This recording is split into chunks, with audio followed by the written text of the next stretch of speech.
5G의 업황에 대해 지난주에 유튜브를 통해 공부해봤습니다.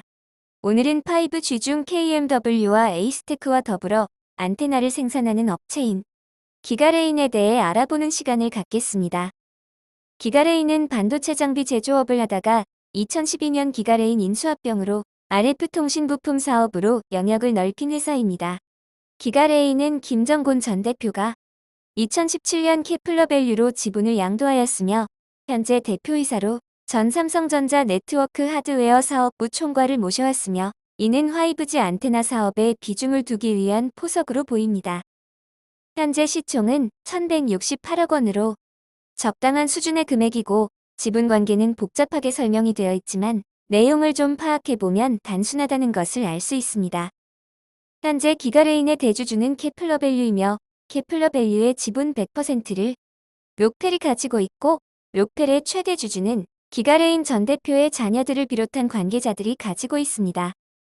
결론만 요약하면 이런 방법을 통해 순환구조로 지배구조를 확립하고 증여 문제를 해결함으로써 경영 및 재무 안전성을 확립한 것으로 보입니다.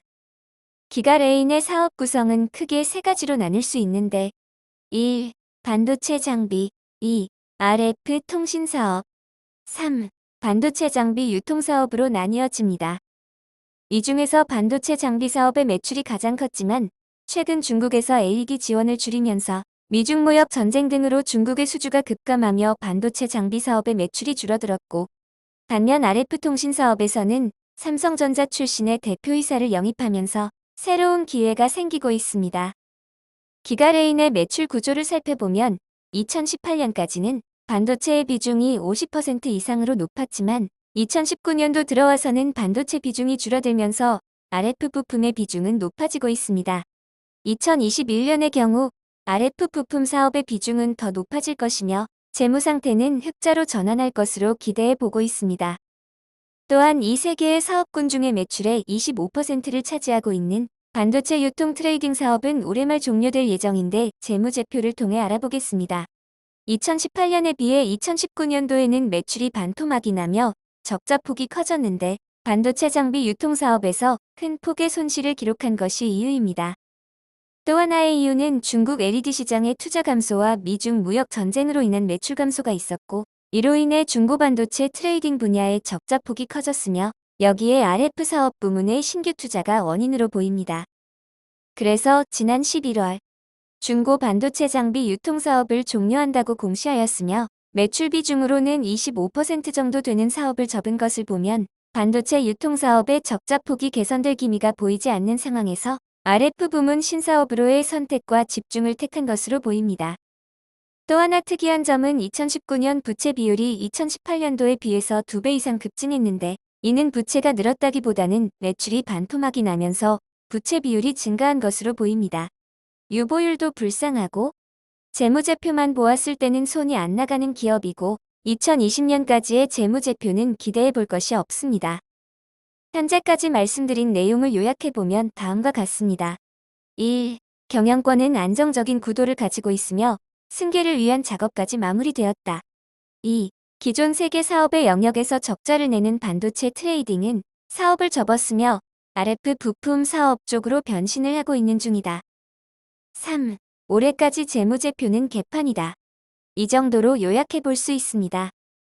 이제 관심을 가져볼 만한 것은 그동안 투자를 감행한 RF 부품 사업군으로 안착을 해서 2021년부터 큰 폭의 매출 증가와 재무제표를 흑자로 전환할 수 있을지 여부인데 이 부분을 살펴보도록 하겠습니다. 기가레인을 설명하기 전에 5G 기술에 대한 전반적인 내용을 유튜브 즐거운 상상에서 충분히 설명드렸는데 혹시라도 안 보신 분들을 위해 중요한 부분만 다시 말씀드리겠습니다. 5G는 고주파 대역으로 직선성이 강하고 짧고 빠르다 보니 신호 손실이 커서 5G 인프라 구현을 위해서는 기지국, 중계기, 스몰셀을 촘촘히 구축하고 기지국에서부터 신호를 잘 전달하기 위해 매시브 마이모와 빔포밍 기술을 필수로 동반해야 합니다. 특히 5G 통신망 구조 중 가장 중요한 무선망에는 기지국과 중계기 그리고 스몰셀의 구축이 필요합니다. 그리고 기지국과 스몰셀에서는 무선 신호를 잘 받고 골라받고 빠르게 받기 위해 안테나, RH, RF 필터가 필요합니다. 기가레인은 삼성 안테나 협력업체인 KMW 에이스테크 RF텍과 함께 선정되었습니다. 5G는 먼저 망을 구축하고 단말기 보급, 백본망을 고도화한 후 서비스 확대를 하는 순서로 진행되는데 그동안 고투자 비용으로 망이 따라주지 않았고 그에 따라 실제 5G의 속도가 나지 않았기 때문에 4G에 비하면 가입 속도가 늦어진 것이 현재까지의 상황인데 최근에는 기지국 투자가 점차 가시화되고 있습니다. 여담이지만 자율주행 등은 5G망 이외에 인공위성이 도와주어야 하기 때문에 내년 이후에는 인공위성과 관련한 종목들에도 점차 관심을 가져볼 필요가 있습니다. 이제 삼성의 RF 부품을 납품하는 세계 회사를 살펴보겠습니다. KMW, 삼성향이라기보다는 노키아향으로 볼 수 있으며 노키아의 비중이 60%가 넘고 있습니다. 노키아, ZTE 삼성 순으로 공급을 하는데 삼성의 비중이 5% 정도밖에 안 되다 보니 나중에는 삼성이 의도적으로 KMW를 배제할 가능성이 있습니다. 또한 타사 대비 높은 밸류가 부담이지만 반대로 얘기하면 노키아의 안정적인 공급으로 앞으로 시작될 글로벌 5G망에는 긍정적인 요인으로 작용할 수 있습니다.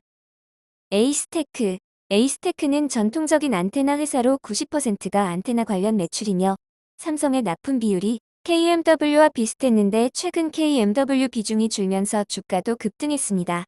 부채 비율이 높고 지속적인 적자를 보고 있어서 투자를 할 때는 보다 많은 공부가 필요한 종목입니다.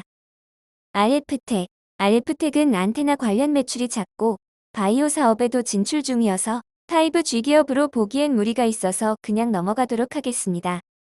이제 기가레인의 RF 관련 사업을 보겠습니다. RF 커넥터로 국내 1위를 점유하고 있고 고주파 RF를 군수용으로 항공기 등에 납품하고 있으며 모바일에 들어가는 RF 동축 케이블은 최초로 국산화해서 국내에서는 유일하게 공급 중입니다. 삼성의 고주파 RF 기술로 국내 유일 5G 대응 가능한 커넥터를 개발했으며 9월에는 삼성 안테나 공급자로 선정된 바 있습니다.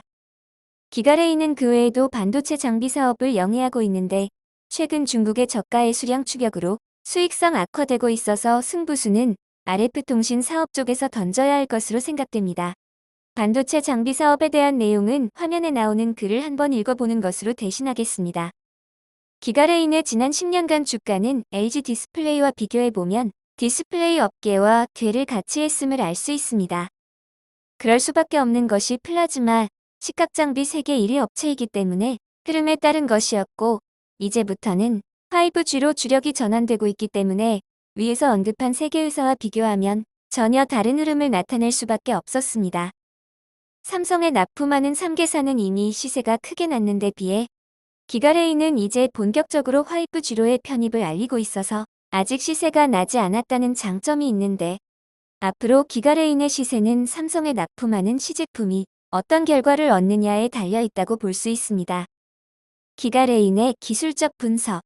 기가레인의 2020년도 일봉은 삼성 버라이즌 계약을 시작으로 삼성전자의 안테나 공급자로 선정되면서 상승세를 타고 있으며 현재까지도 상승 추세가 잘 유지되고 있습니다. 또한 최근 들어 15차와 16차 전환사채의 주식 전환 청구권 신청이 있었는데 16차 전환 청구권은 대주주 물량으로 큰 의미는 없어 보이고 15차 전환사채는 약 330만 주로 전환 가격 2,112원으로 물량 부담이 있지만 바꿔서 얘기하면 현재 시가와 큰 차이가 없기 때문에 이 물량이 나가려면 현재의 가격으로는 쉽게 나갈 수 없다는 의미도 됩니다. 결론. 기가레인의 투자 포인트는 이미 설명드린 것처럼 1번에서 8번까지의 내용으로 볼 수 있으며 핵심만 정리해보면 다음과 같습니다. 현재 경영 안정화가 이루어진 상태로 추가 전환 사채에 대한 물량 부담이 있으며 현재 적자 기업으로 사업 구조의 전면적인 개편 중입니다.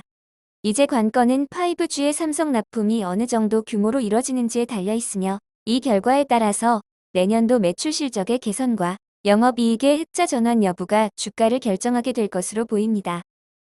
실적이 가시화되는 시점에서는 주가가 이미 올라 있을 가능성이 크기 때문에 그 전에 적극적으로 대응할 필요가 있는 종목으로 조정이 나올 때마다 모아나가는 전략이 필요한 종목입니다. 수고하셨습니다.